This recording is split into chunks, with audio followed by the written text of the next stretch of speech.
So this is Eric John Margetts, The Epitaph He Deserves, Part 2. If you saw Part 1 pretty much says, you know, he had two families, and eventually one of them certainly seemed to be aware that there was another family, an official family just down the road. I'm not part of that family. I'm part of the family that you lied to a lot, even more than everybody else. So my mother died in 1987, cancer.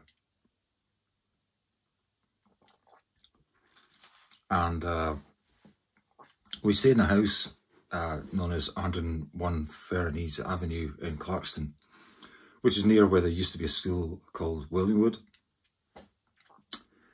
And so my old man is in a position, remember, where he's got a wife with cancer. His official, actual, you know, marriage certificate, wife with cancer. 3 sons, me, my older brother Keith, my younger brother Peter, and we live in this bungalow that's kind of up on this embankment bit in quite a decent area, Clarkston, you know, near the edge of Glasgow. So we had lived in Eaglesham, and then we moved down to this later on for various reasons that are not material. You have to excuse any banging you hear. It's a great summer's day and everybody's out doing something. So the old man could be seen, you see, if it was all genuine and he only had one family. As my mother's dying of cancer in 1987 and slowly withers away to nothing, when she finally dies in March 1987, he could be seen, and this was a long illness, you know, she'd had a heart attack, she'd had various problems, eventually dying of cancer. The person remaining, you could feel a bit sorry for, as it were, if you're an outsider, you know, and you're looking at them and you think, oh, it's terrible that their wife's died. And they seem to be somebody who's having to endure something. So this enduring of something, I'm probably going to have to stop this recording because literally they're just hammering their nuts off. So this endurance of the person having cancer, not only does the husband or wife have to endure it, but obviously the individual concerned, it's pretty hellish. And plenty of people after 6 months or whatever of that would rather die than carry on because it's soul destroying. The treatment is horrific. The disease is, you know, it's a fight as to which is worse. So you have to really want to continue. So my old man could be seen, you see, from the outside. You're talking about a guy who's lost his wife to cancer and he's got his 3 sons there and, you know, he valiantly carries on. And that would be the view that I would have like anybody else. In fact, the guy next door to us in that house, so that would be 99 Fernies Avenue, or was it 100? I don't know how, I don't think there was another side to the street as such. It's all on a hill, you see, so the way it works out, I think the one next door would be 100. The guy downhill, his wife had died of cancer. And so I know exactly what you think about those people. And it's pure coincidence. I remember we'd only just moved there. So it's not so, you know, there's a beacon on the hill that's sending out cancer-inducing signals. So we're there. And so, of course, my initial view was that, you know, the old man would be devastated. Now, the old man wasn't devastated. That doesn't mean anything of itself because everyone handles things different ways. And the way I would handle a big problem is, at the time, I'm not devastated. I'm going to carry on and get whatever it is that needs done. And I will put all this stuff in a box and deal with it afterward. When it's possible to deal with it, when it doesn't interfere with everything else and ruin everything else that you got to do every day. So the fact that he didn't cry in the back of the limousine on the way to the service, my mum's funeral service or whatever, you know, I'm not going to get all uptight about that. But the reality is, you've got to now say, never mind the heroic widower valiantly pressing on despite his wife's death. Now you've got to think, guy with a whole other family. Now, what position does this put that guy in?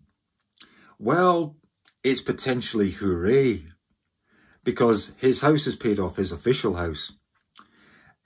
His mortgage, you know, all paid off. There's probably some extra money from the life insurance. My mother was a nurse, so she would have some kind of pension thing that would pay to him. Yeah, I mean, it's like quids in. He shortly thereafter got early retirement, although whether that's really what happened and that's the order it happened in, I have no idea. I personally think he got early retirement possibly before my mother died, and then just used it as a means of telling everybody he was off to East Kilbride where he worked, because that's where the other family lived, you know. So, yeah, you've got to remember how this is. There's a love rival to my mother who's been kept informed for 15 years about my mother's ill health. Now, if you're a woman out there, or if you know any women, and you know what love rivalry is like between women, just imagine that you're hearing that your love rival is dying of something. Right, so we got some cunt, excuse my language, over there in East Kilbride, gagging for my mother to pop her clogs. I don't care what anybody says. You can say anything you like now, everybody's dead or on their way to dying. My mother popping her clogs would be a great thing for that woman. And inevitably, that's how it turned out. So you say to yourself, well, you know, this is how she ended up getting out of a former council house in East Kilbride. It's a perfectly good house. They got to buy it, I think, yeah. Okay.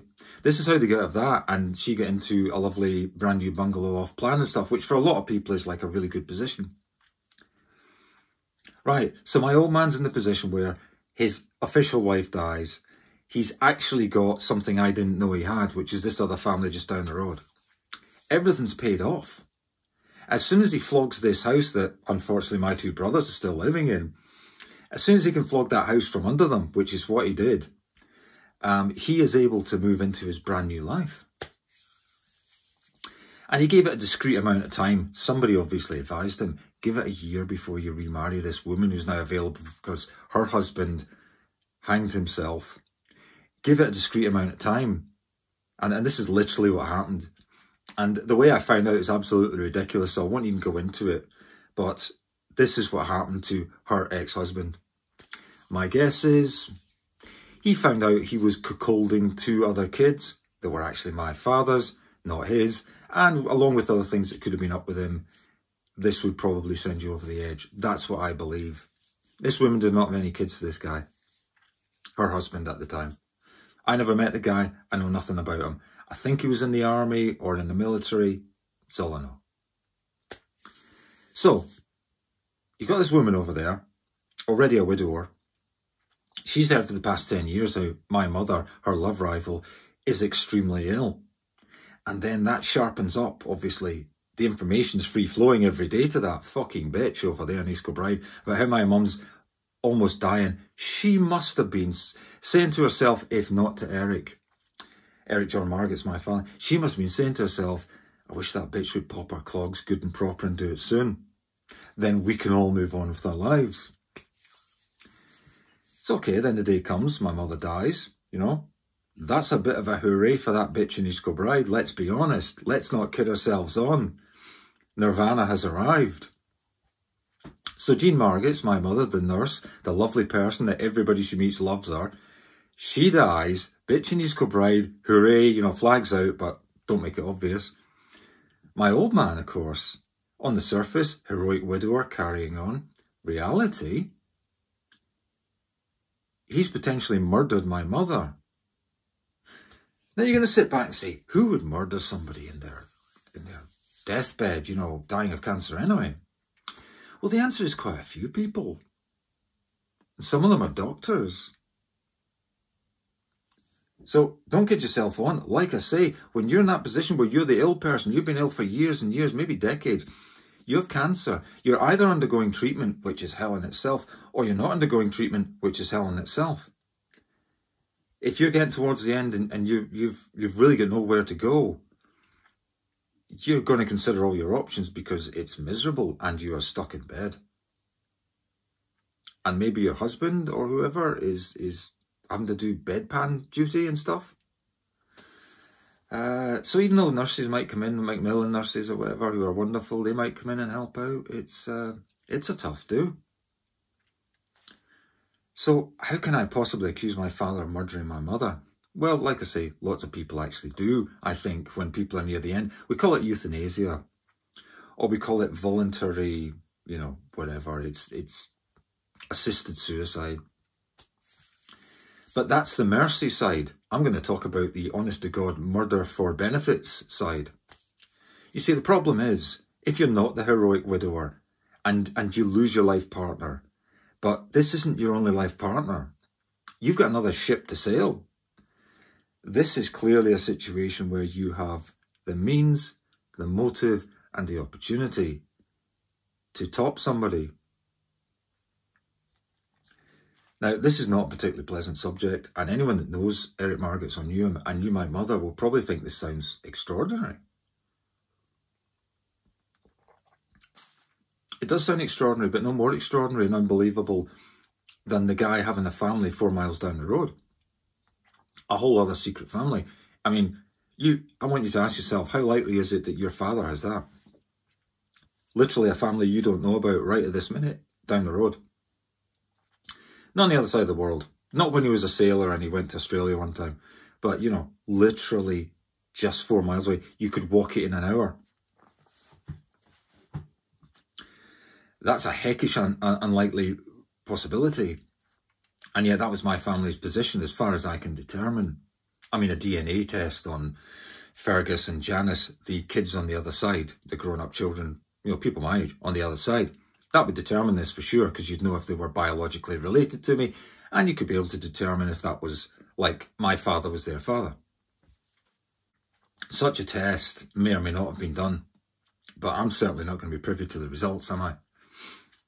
But the interesting thing is, I can only be stopped from doing this video, or this video will be stopped, or an injunction or something granted, if what I say isn't true. That's what freedom of speech really means. You're able to talk about things as long as they're true. Bullshit you can say as long as it's not too damaging. But somebody would say that this is pretty damaging. Pardon me. So he was right there with the wife, right? She's dying in bed. Easy to, I mean, I'm just saying out loud what you would imagine. You'd put a pillow over the face because they're so weak. It'd be that way. Or if you're left with some morphine to give them, make sure they get plenty of that. I mean, that's how it's often done when people are near the end in horrendous pain and there's nothing else you can do for them. So a pillow over the face or whatever. So that's the means and the method together. So there's means, motive, opportunity. The motive, well, you get a lot of money and your double life finishes. And you can now commit fully to that family you feel guilty about because they were the secret family and you can, yeah, whatever.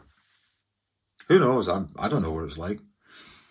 So means, motive and opportunity. He's got the means. He's right there in the house. Pillow over the face, extra morphine, whatever it is. You might say, oh, they wouldn't leave extra morphine. Bullshit. My mother was a nurse and her nursing friends were coming around. So you can decide. So we got the means. We got the motive. Money. And a whole new life. I mean, it's even worse than money. It's love and money.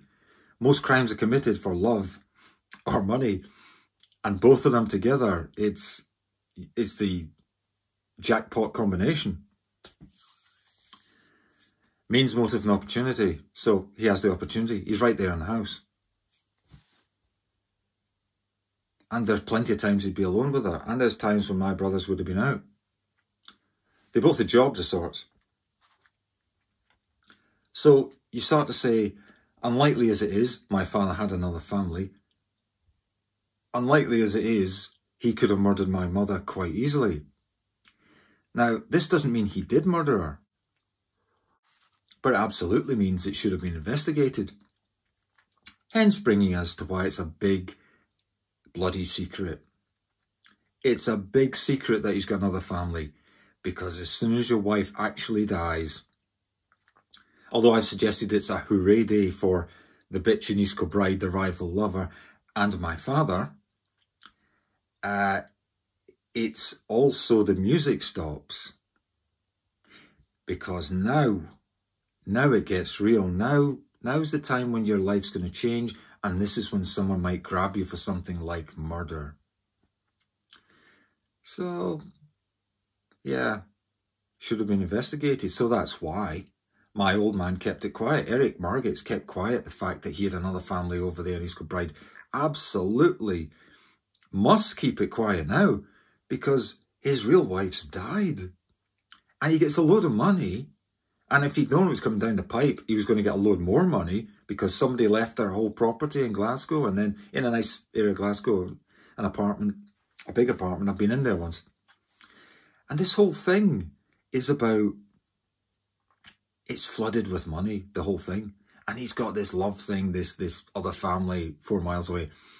You know, they could all have done what they liked. If when I was 15, my old man had fucked off to them, good for you. Go and do it. Piss off, right? You're not needed. If that's what you are, a traitor to our family, you're not needed. So you can fuck off and leave us to go on with it.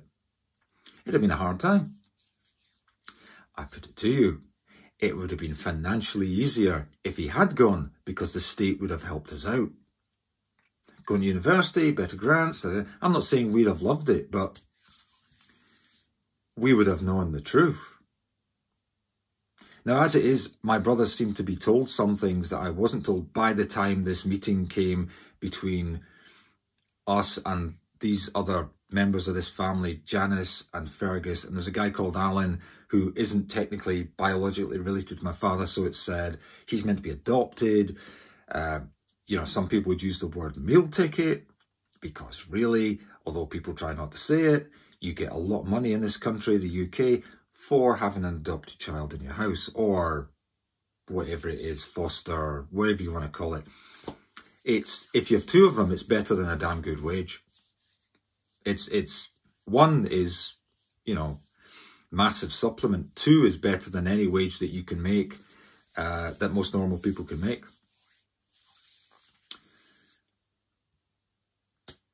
Whatever the average wage in your country is, if you have 2 foster kids in Britain, that's more money than the average wage in this country, right? You're well up there. You'll have a nice car and all the rest of it, right? You will not have to have an old banger of a car or a shit house to live in. And that's what 2 foster kids does. So remember, this woman had 2 kids of hers and my dad's, as far as I can determine. And she's got this foster kid or adopted kid or whatever the heck it was, Alan. And then my old man is being milked. And there must have been force applied at times. I'll tell the child support agency if you don't give me such and such money by the end of the month. You know, that must have happened. Because I know we were hard up. So he wasn't putting his money in our house. And all they paid for our house was the fucking mortgage.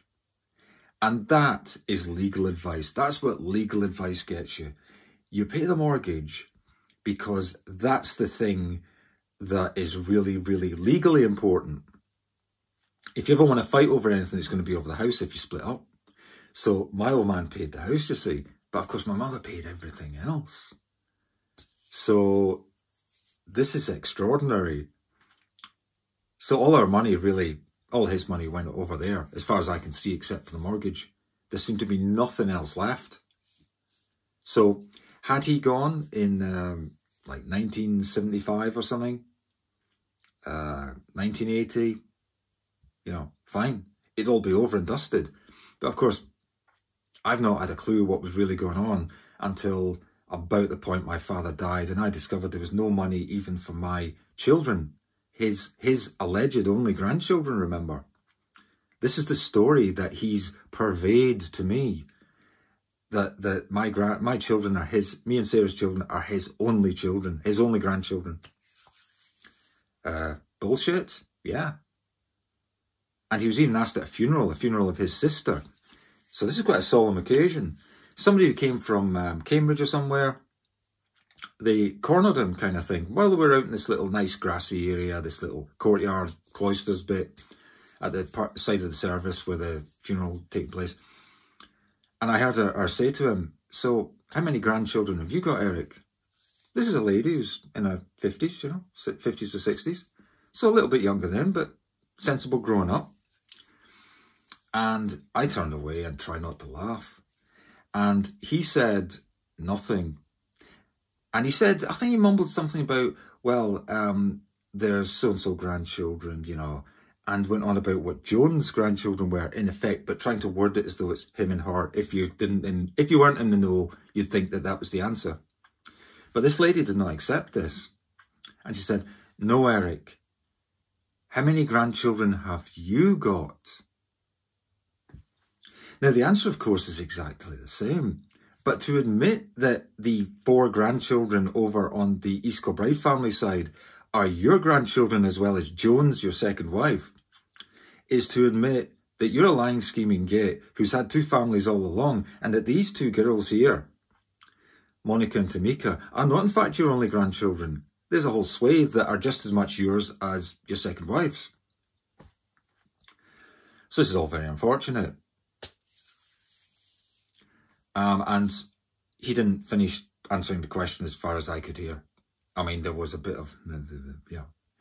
But this was the right question to ask, and asked in the right way, and the lady persevered. So whoever you are, from down there in Cambridge or wherever, I thank you and I salute you, because you are literally the only person that I'm aware of that has tried to hold Eric to account for what he's done in any way, shape or form. The impression given to me by everybody else, and I mean everybody in our family, friends of the family, my brothers, yakety yak, the impression is literally this: well, he's still your father. I mean, the guy totally betrayed our family, as explained in the previous, you know, epitaph that John Margetts deserves. As explained in the previous thing, he would rather that I risked death than that he got found out. And you can go and see the previous episode to understand why that is. So, means, motive and opportunity. That's what the police look for. That's what anybody looks for. You're trying to piece together, somebody's dead, somebody's benefited. Does it really warrant an investigation of murder? Well, it does. But of course, if it's a year later, the lady's body's burned, the house is sold or on the verge of being sold, any evidence is really pretty much disappeared. Because the bed will be gone, the bed will be burned, everything's gone. What kind of police investigation would you have? Everything would in effect be circumstantial, even means, motive and opportunity. You don't have any actual evidence that Eric John Margetts murdered Jean Margetts. But unfortunately for him, it's so damning that he was advised of this and he kept it quiet, because he knew if somebody like me went to the police in an emotional state, you don't need to be in an emotional state to want to get who murdered your mother. If he was concerned about that, somebody would legally advise him. And here's where we get to the East Kilbride firm of solicitors. The East Kilbride firm of solicitors, my father had, Eric Margetts had a brother, David Margetts, and his wife, Anne, had a brother. So my father's brother-in-law was a solicitor in a firm of solicitors in East Kilbride. So if you're beginning to see why my father would be quite so well advised, yeah, I think we're there. He was told clearly in advance, here's what you can expect. Because, of course, solicitors deal in and out with things to do with death, the will and stuff. So this is all bread and butter. They've probably heard it all like a couple of dozen times. So there's where I'm going to leave it, because there is no arguing with means, motive and opportunity. Eric John Margetts had the means, motive and opportunity to murder his wife, my mother. And there's no arguing against that. I can't say he definitely did it, but I can say it was definitely something that should have been investigated. And only by lying and continuing to lie to me did he manage to avoid someone going to the police at the time my mother died and saying, this is weird, you know, because he's suddenly got a lot of money. Suddenly everything's going his way where we were always skint. Suddenly this other bunch of people are cropping up in East Kilbride I'd never heard of before. By keeping all that secret and lying to everybody by omission or outright lying, he keeps all that at bay until it's pretty much too late to do anything. There's nothing more than circumstantial evidence left. But of course, overwhelming circumstantial evidence can be enough. And it's not a good look. It's not a good start to your next life a few miles away in East Kilbride, to have it that you are suspected of murdering your wife. News does get around. And of course, had that news got around, then my Uncle Leo, as we called him, who was married to my grand's sister, that's my mother's mother. So they're quite on side with Jean Margetts, Jean Fisher as was. So Uncle Leo left that whole apartment to Jean, who of course eventually came to my dad.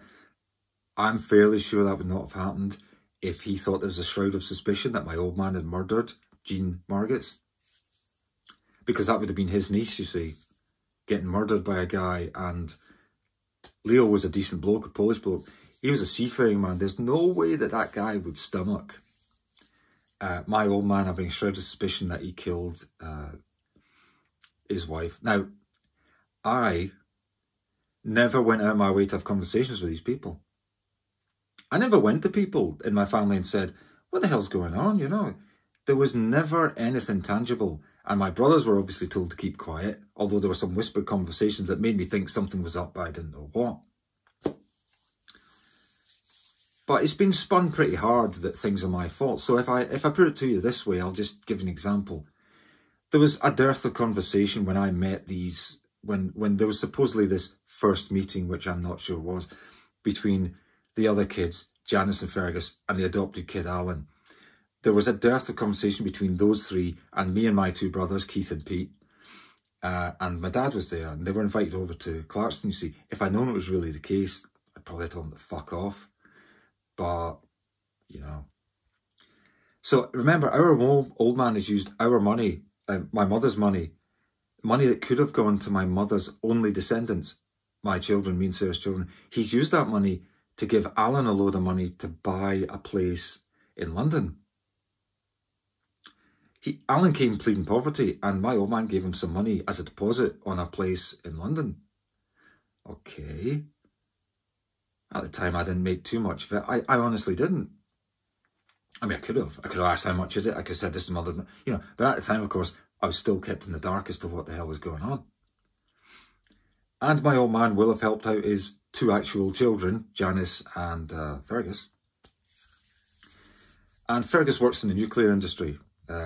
My father's brother, David, he worked in the nuclear industry. So you can put two and two together there. You don't end up in the nuclear industry by accident, you know.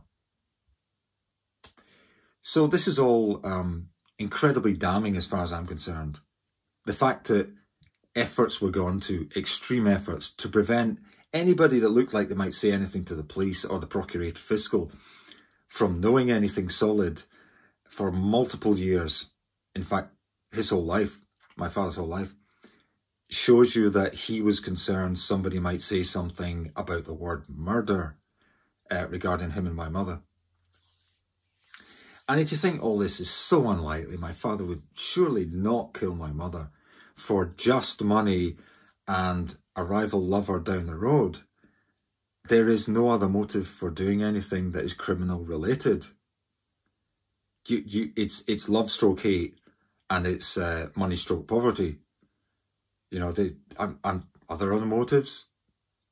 I think all roads lead to there, don't they? So, you know, in general, I hope this never happens to you. But this is what happened, and it's going to have to be sorted out. Thanks for watching and listening.